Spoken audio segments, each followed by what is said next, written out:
Hello friends, welcome to my YouTube channel.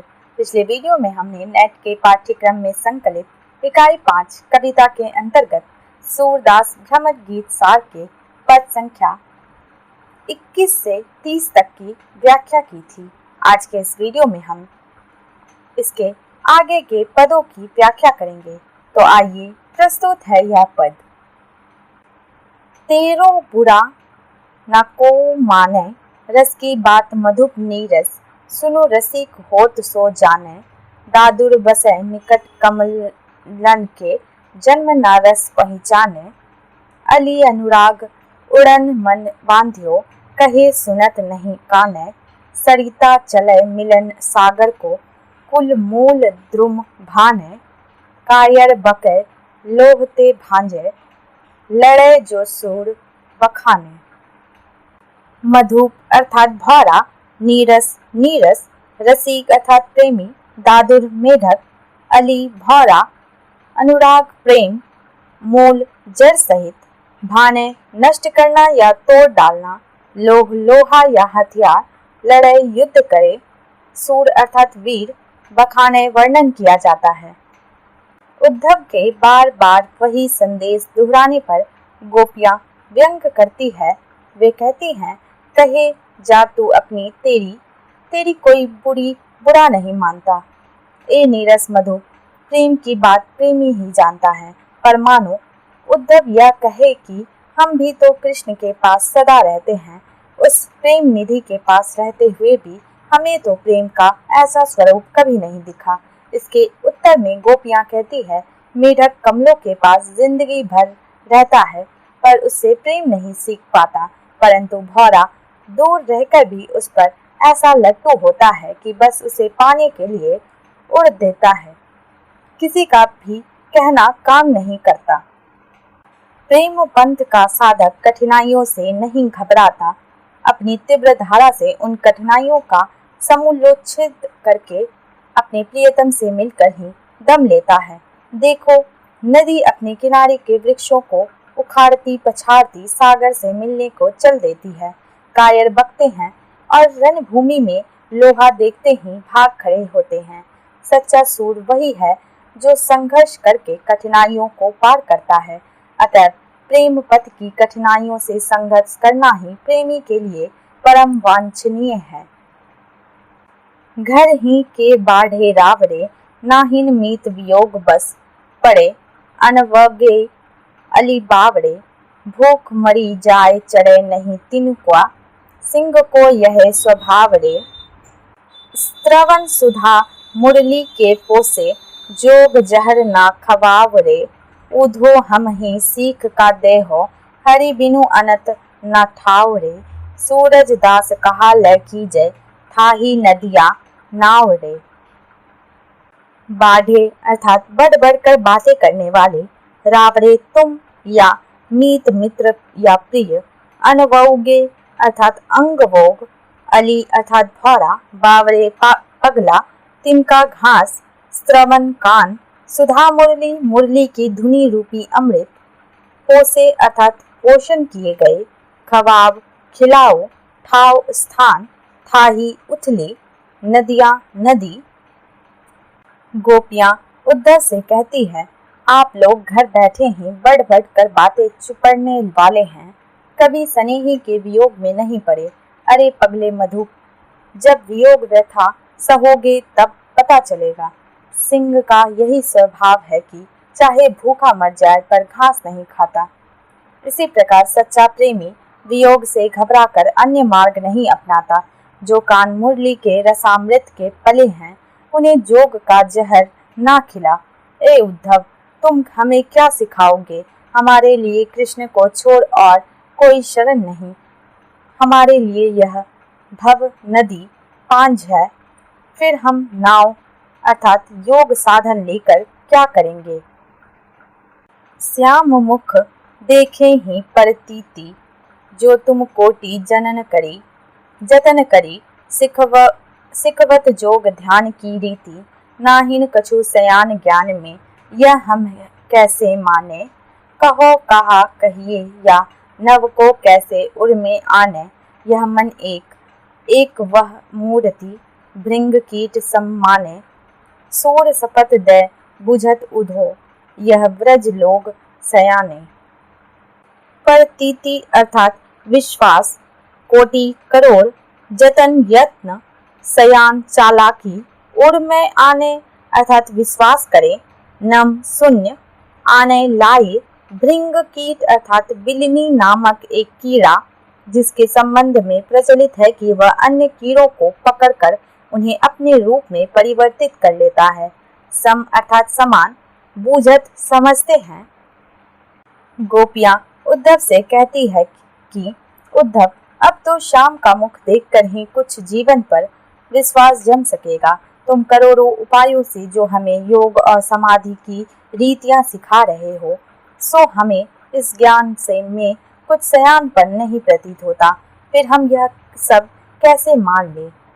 बताओ, हम तुम्हारे इस नव आकाश को हृदय में कैसे समेट कर रख ले? आकाश से दो भाव निकलते हैं, एक तो व्यापक और महान होने से वह छोटे से हृदयों में नहीं समा सकता, दूसरे वह शून्य है। उसे हम हृदय में रखें भी तो वह शून्य ही रहेगा, अर्थात निर्माण की भावना महत्वपूर्ण होने से वह सामान्य हृदयों में नहीं समा सकती, और आकार शून्य होने से वह हृदय की रागात्मिका वृत्ति के लिए कोई अवलंब नहीं दे सकती। हमारा मन एक है और वह मूर्ति भी एक ही है, जिसने हृदय में रहकर भृंग कीट द्वारा उत्पातकृत कीट की भांति उसे अपने ही आकार में बदल डाला है। इस प्रकार से उद्धव से ब्रज के चतुर लोग शपथ देके पूछ रहे हैं कि सच बताओ, तद्रूप हो जाने से हृदय में योग के लिए कहाँ स्थान है? लड़िकाई को प्रेम कहो अली, कैसे करी कै छूटत, कहा कहो ब्रजनाथ चरित, अब अंतर्गति यो लूटत, चंचल चाल मनोहर चितवनी, वह मुस्काने मंद धुनी गावत, नटवर भेष नंद नंदन को, वह विनोद गृह वन ते आवत, चरण कमल की शपथ करती हूँ, यह संदेश मोहि विष सम लागत, सूरदास मोहि निमीश ना बिसरत, मोहन सूरती मूर्ति सोवत जागत।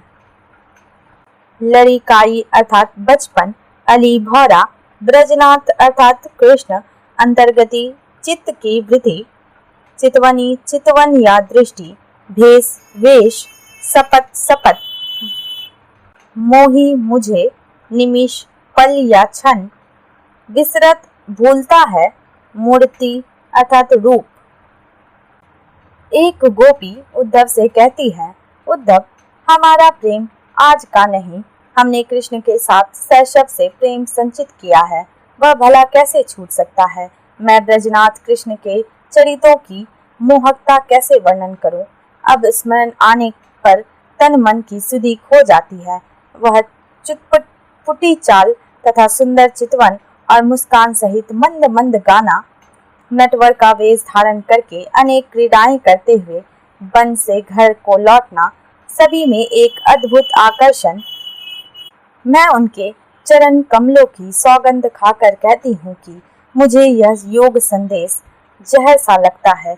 मुझे तो वह मोहनी मूर्ति सोते जागते पल भर भी नहीं भूलती। अटपटी बात तिहारी, ऊधो सुने सो ऐसी को है, हम अहीरी अबला सट, मधुकर तीन है जोग कैसे सो है, वूची ही खूबी आंधरी, काजर नकटी पहिरे बेसरी, मुंडली पाटी पारन चाहे, कोढ़ी अंग ही केसरी, बहरी सो पति मतो करे, सो उतर कौन पे पावे, ऐसो न्याव है ताको ऊधो, जो हमें जोग सिखावे, जो तुम हमको लाई कृपा करी, सिर चढ़ाए हम लिन्न, सूरदास नरियर जो विष को करही वंदना किन्न। अटपटी अर्थात बेकार या व्यर्थ, बूची ही अर्थात कनकटी या जिसका कान कटा हुआ हो, खूबी अर्थात लौंग या कान का एक गहना, आंधरी अर्थात अंधी, बेसरी नथ मुंडली जिसका सिर मुंडा हो, पाटी पारन बालों में मांग निकालना, मतों करे सलाह करे, उतर उत्तर, नरियर नारियर। गोपियां उद्धव से कहती है, हे उद्धव, तुम्हारी इन बेतुकी बातों को सुनने के लिए कौन प्रस्तुत होगा। ऐ धूर्त मधुकर, हम अहीर अबलाएं हैं, जो जरा सोच हमें जोग कैसे सोहेगा। जिस प्रकार बूंची को बूंदे, अंधी को काजल और नकटी के लिए नथनी हो, उसी प्रकार यह योग का उपदेश हमारे लिए है। भला गंजी चांद पर पटिया गूंथना कैसे संभव है। कोढ़ी के शरीर पर केसर का लेप करने से क्या लाभ। यदि कोई पति किसी बहरी स्त्री से मंत्रणा करने बैठे तो उसे क्या जवाब मिलने की आशा हो सकती है। ऐसी ही उद्धव जो हमें योग जोग सिखाता है, उसकी भी दशा मूर्खतापूर्ण है। हम आपके इस योग की पात्र नहीं, हाँ इतनी अशिष्ट भी नहीं कि आपके इस कृपापूर्ण उपहार को ठुकरा के आपको अपमानित करें। इसलिए जो आप कृपा करके हमारे लिए लाए हैं वह हमारे लिए सिरोधार्य है, परंतु जहर से भरे नारियल के समान आपका लाया हुआ यह योग हमारे हाथों से बंदनीय है। नारियल होने से वंदनीय है, पर उसमें जहर होने से उपभोग योग्य नहीं।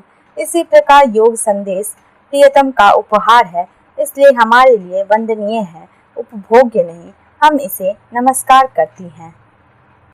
वरु वै कुब्जा भलो कियो, सुनी सुनी समाचार ऊधो मो, कछुक सिरात हियो, जाको गुण गति नाम रूप हरि, हास्यो फिरी न दियो, तिन अपनो मन हरत न जानियो, हंसी हंसी लोग जियो, सूर तनक चरण चढ़ाए, तन ब्रजपति वश्य कियो, और सकल नारिन को दासी दाव लियो।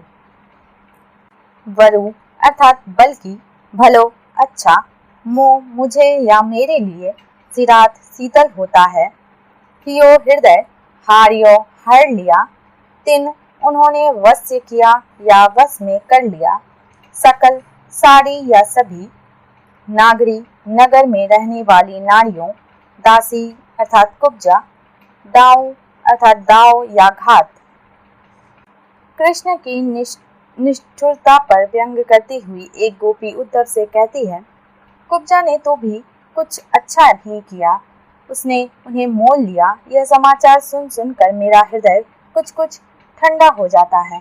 उन्होंने जिसका भी गुण गति नाम और रूप अर्थात सर्वस्व हर लिया, फिर उसे कभी नहीं लौटाया। ऐसे गुरु घटाल ने भी अपने मन को हरता हुआ ना तार पाया। यह बात सुनकर सुनने वाले हंसी से वे कल हैं। देखो तो भला उस कुब्जा ने उन ब्रजपति को थोड़ा सा चंदन लगाकर अपने वश में कर लिया। इस प्रकार सभी नागरी स्त्रियों की ठगाई का दाव उस दासी ने ले लिया। हरि काहे के अंतर्यामी, जो हरि मिलत नहीं यही अवसर, अवधि बतावत लामी, अपनी चोप जाय उठी बैठे और नीरस बेकामी, सो कह पीर पराई जाने, जो हरि गरुड़ा गामी, आई उधरी प्रीति कलई सी, जैसे खाटी आमी, सूर इते पर अनख मरती हैं, ऊधो पीवत मामी।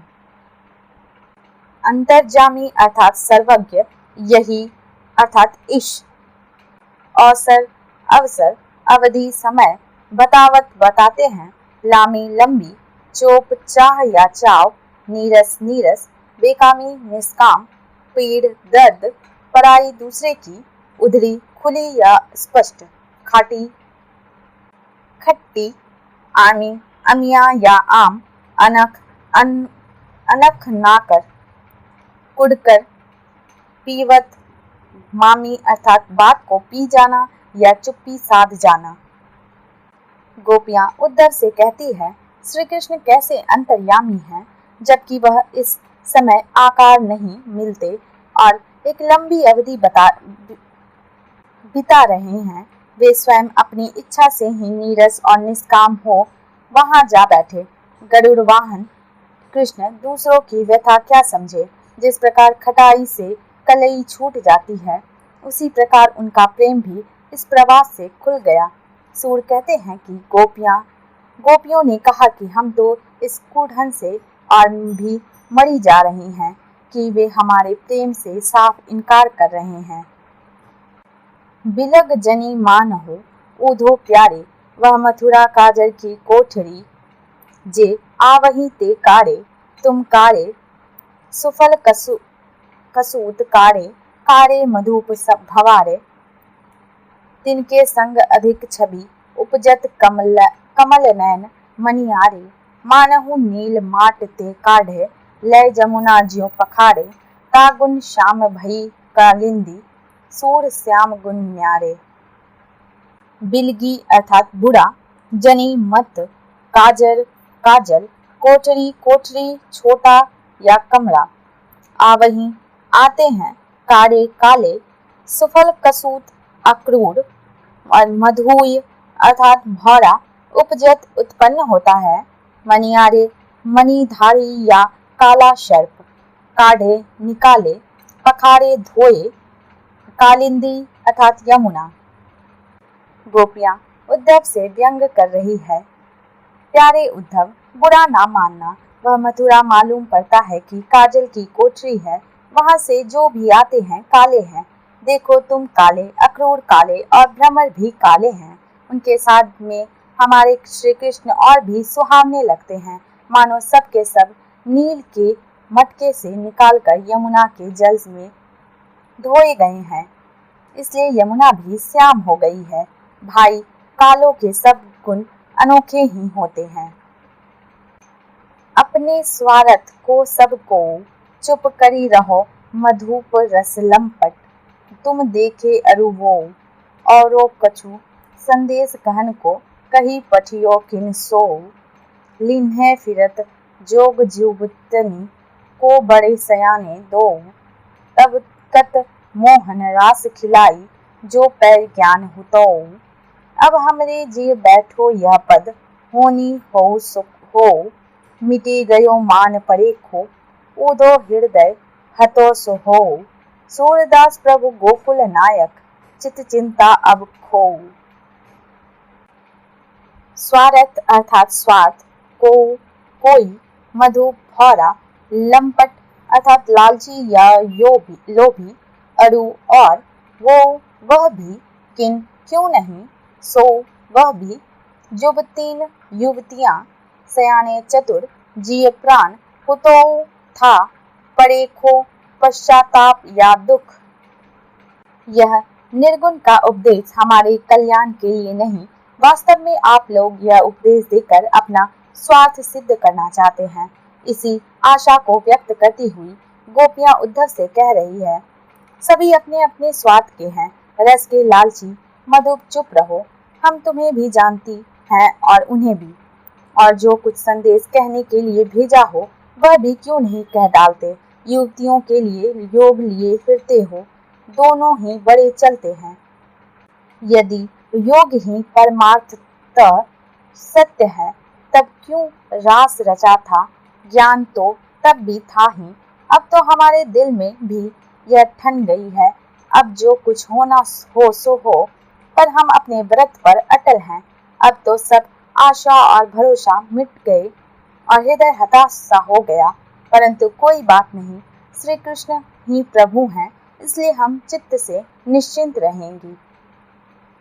तुम जो कहत संदेशों आनी, कहा करो वा नंद नंदन, सो होत नहीं हितहानि, जोग जुगति की काज हमारे, यद्यपि महासुख खाने, सने स्नेह मया श्याम सुंदर के, हिली मिली कै मन मानी, सोहत लोभ परसी पारस, ज्यो सुबिरन बारह बानी, पुनि वह चोप कहाँ चुंबक ज्यो, लटपटाए लपटानी, रूप रहित निराशा निर्गुण, निगमहु परत न जानी, सूरज दास कौन विदिता सो, अब कीजे पहचानी।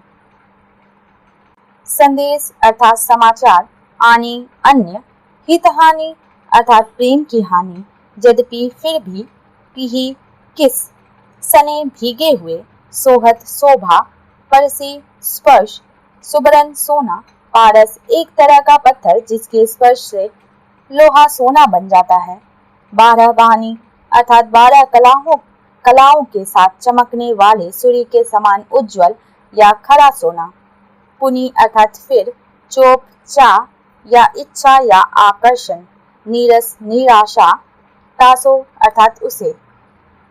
गोपियां उद्धव से कह रही है, उद्धव तुमने यहाँ आके योग का संदेश दिया, इसे मानकर तुम्हारा मन रखना हमारा कर्तव्य है, पर क्या करें, नंदनंदन श्री कृष्ण से जो लगन लगी है वह तो टूटती ही नहीं। महान सुख की खान होते हुए भी हमारे लिए यह योग युक्ति किस काम की है। हम लोग तो यहाँ श्याम सुंदर के स्नेह में पग रहे हैं, उन्हीं से मिलन से में मन मानता है। योग में और भी श्रेष्ठ गति हो जाने पर भी हमें यह मिलन सुख कहाँ रखा है। लोहा पारस के संयोग से शुद्ध 16 आने सुवर्ण तो हो जाता है, परंतु उसकी वह उमंग भरी सहृदयता कहाँ, जिसके कारण वह चुंबक से जा लिपटता है। इसी प्रकार योग सब कुछ होते हुए भी हमारी यह स्नेह लपटानी कहाँ मिलेगी। यह निर्गुण निराकार और निरीह ऐसी अचिंतनीय वस्तु है कि शास्त्रों के ज्ञान से भी अतीत है। उसका ज्ञान विशेषकर अब जबकि हम कृष्ण में इतनी आसक्त हैं, कैसे प्राप्त किया जा सकता है।